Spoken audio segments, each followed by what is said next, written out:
À vous, merci au président Gilles et merci à INF de nous soutenir. Quand je dis nous, c'est le cercle entreprise et santé. Alors au regard de tout le reste et de tout ce que vous êtes, c'est un truc qui est tout à fait minusculaire, puisqu'en gros on est une association là aussi qui réunit une vingtaine d'entreprises plutôt grandes et dont l'objectif est de regarder l'avenir de la relation de travail, notamment au biais de l'impact des innovations technologiques et innovations sociales et sociétales.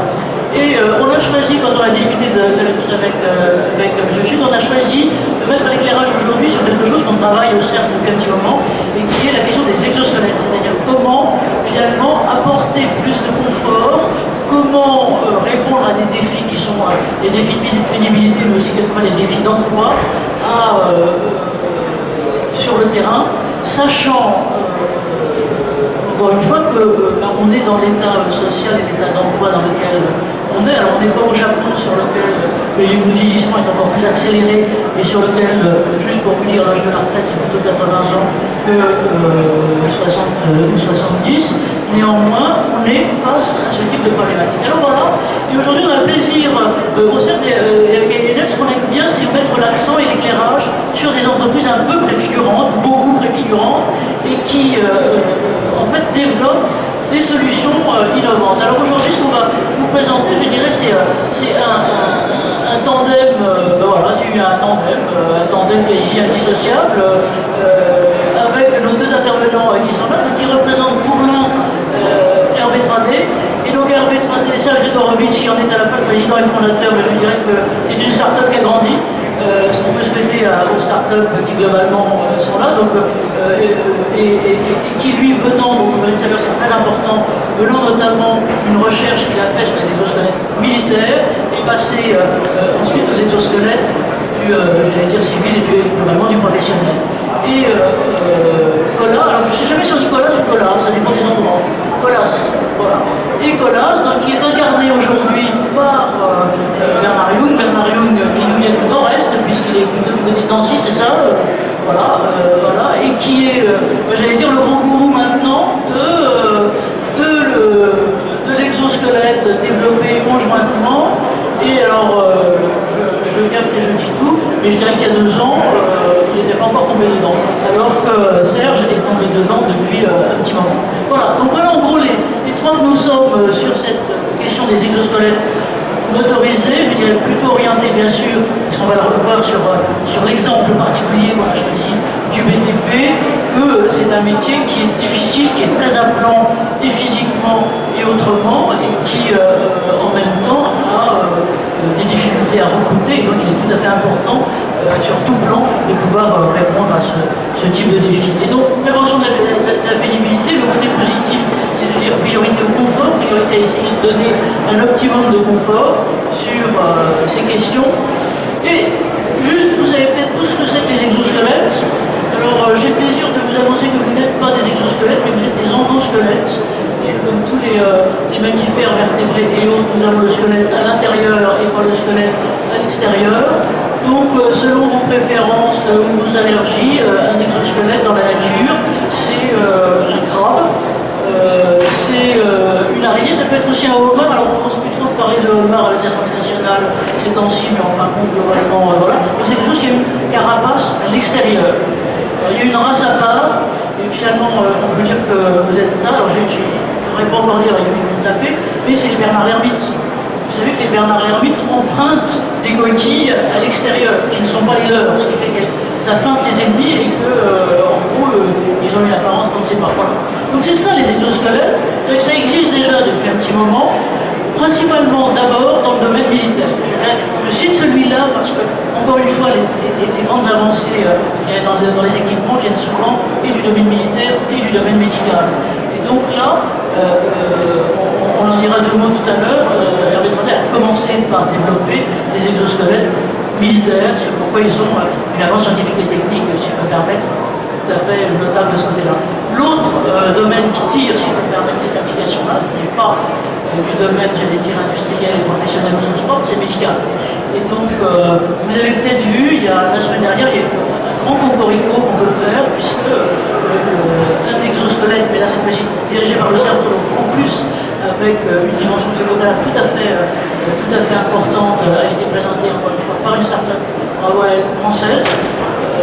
D'autres le sont, et donc je dois dire que là, mondialement, que ce soit nous les Allemands, que ce soit les Japonais, que ce soit aussi d'autres Français qu'on pourra évoquer tout à l'heure, développent des exosquelettes médicaux, donc je dirais là cette fois-ci c'est pour les paralysés, les tétraplégiques, et les aident à remarcher et disent une chose qui est importante, c'est que non seulement, j'aime pas le terme de réhabilitation, c'est celui qu'on utilise, non seulement une réhabilitation je dirais technique et sensorielle, mais aussi une réhabilitation sociale, parce que c'est aussi une dimension tout à fait importante de permettre à des gens qui sont privés finalement de ces mouvements par accident de pouvoir... Alors, la troisième sur laquelle on va se centrer, c'est le professionnel et l'industriel. Il y en a de tout un tas de types, on verra, mais nous on va se centrer sur un. Donc vous avez en bas à droite le truc qui est donc une application dans le domaine des travaux publics. Et puis il y a une dernière catégorie, elle est pour l'instant marginale, vous en avez peut-être entendu parler si jamais vous faites du ski, parce que c'est sorti la saison dernière, et c'est l'exosquelette de loisirs. C'est-à-dire qu'en gros, eh bien, si vous faites, si vous pas les bons conseils de tous les préventicats people que vous êtes et autres, et que vous ne faites pas assez de sport, mais que vous avez envie de faire du ski, eh bien le truc, grâce à un système des jambières qui se pose derrière, vous pourrez enchaîner les bosses comme si vous aviez fait de ça pour votre vie, il faut faire attention quand même. Et donc le truc a été présenté à un salon, je pense qu'il y a plus de 10 mois, qui était un rassemblement de geeks, je ne sais plus où, en Autriche ou autre, et qui se sont investis. Et puis, il y a une autre ouverture dont on parlera peut-être demain, et qui est l'ouverture du B2C. Et là, c'est la Chine qui est en train de monter de ce côté. Voilà, donc ces dispositifs-là, la question, nous, ce qu'on essaye de regarder, c'est quel type d'avenir ça a. Et notre vocation, encore une fois, au CERC, c'est de vraiment regarder ces innovations technologiques qui vont avoir un fort impact, mais encore faut-il qu'ils soient positifs, totalement positifs. Il ne dépend pas que des questions techniques pour sa réussite. Savoir globalement ça va. Je vous donne quelques chiffres. Actuellement, le marché des exosquelettes monte, parce que les chiffres montrent là, c'est de l'ordre de 180 millions à peu près en 2017-2018.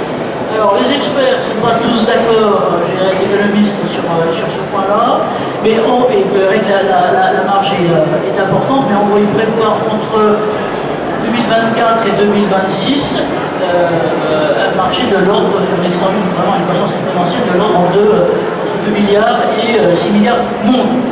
Donc alors, il y a de la marge, mais on sait en tout cas que ça croît, et que ça croît très vite aussi sur sur le plan technique, et je veux dire qu'avec Bernard et l'un des adjoints de Serge Dorovic, on présentait il y a 3 mois cette même solution. Vous verrez que rien qu'il y a 6 mois, les choses ont déjà évolué de façon très notable, donc les progrès sont tout à fait rapides là-dessus.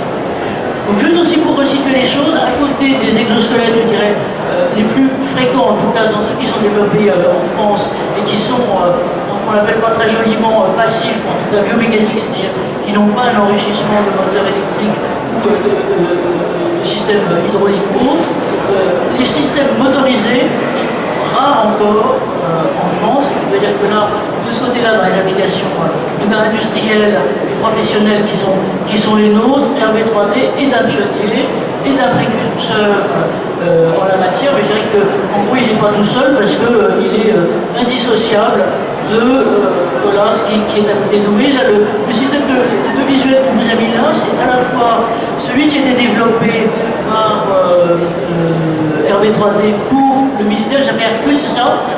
Hercule, et le dernier modèle qui est utilisé donc, dans les travaux publics avec ce qui est l'exocouche. Voilà, donc la parole va être à vous là maintenant. Donc, nos 3 orateurs sont là. Bernard, ça va être d'abord à vous, si vous voulez bien, avec vos illustrations qui sont là. Et puis, peut-être si vous pouvez dire 2 mots sur